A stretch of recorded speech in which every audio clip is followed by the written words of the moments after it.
Jessica Vickers is no stranger to cancer. So my grandmother passed away before I was even born. She was 55 at breast cancer. My dad's mom. My mother ended up getting breast cancer 2016, and then her sister, my aunt, had breast cancer twice now. And my mom died at 60. She has been getting breast exams every 6 months since she was 35.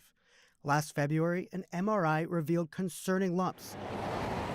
So Jessica was scheduled for a biopsy at Providence Cancer Institute. And so when you got back the biopsy results and it said no cancer, what was going through your head? I was kind of relieved, but I kind of didn't really like exactly how he had said it. But he basically looked at me and was like, "Oh, they're most likely benign." And I was like, "What do you mean most likely? Like, how do you definitively answer that?" Most likely isn't a good enough answer. And he's like, "Oh, I've been doing this for 30 years. I'm really good at reading these. Like, you have nothing to worry about. In my opinion, they're benign." So I didn't think I had to question it anymore. But the lumps were not benign. Almost a year later, Hello? she was informed she had cancer. My primary care doctor, because he knows my history, called me like literally almost in tears. Like, "I don't even know how to tell you this. I don't want to, but I need to tell you that your pathology results that you got done last year are wrong, and that you have some form of cancer, and we're trying to get you into an oncologist and get you scheduled so that we can explain this more to you and find out exactly what's going on." And so now I'm in the process of all that. What goes through your mind when that happens? Scared, angry. Sorry. I don't want to go through what my mom did at all. Just scared more than anything. I'm like angry, not even for just myself, because just my doctor's office alone there's 3 people at least.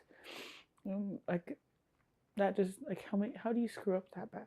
And Jessica is far from alone. The 7 cases that we know of follow a similar pattern. During the first half of last year, pathology reports came back negative for cancer.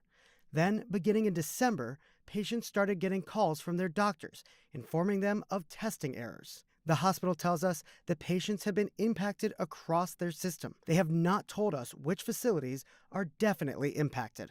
The cases impacted involve tissue samples from breast biopsies, thyroid removals, and cervical cell samples.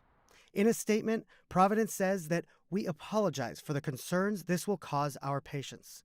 As we continue to talk to patients, many are surprised to find out they aren't alone in this situation. It's taken an emotional toll.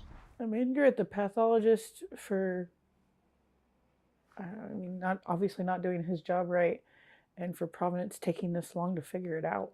Like, he's been, after I found out, I looked him up. He's been in business for over 27 years. How many other people did he screw up on?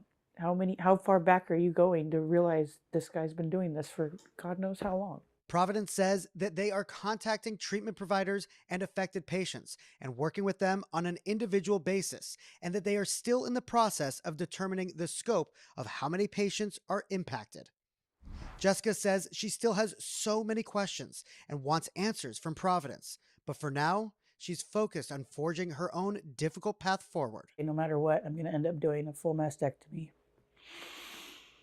and then some sort of reconstruction. And then if it hasn't grown, then I get to stop there and I don't have to go any further. If it has grown, then I'm most likely looking at chemo and radiation. That's scary. Yeah, especially because my mom died from chemo. Yeah.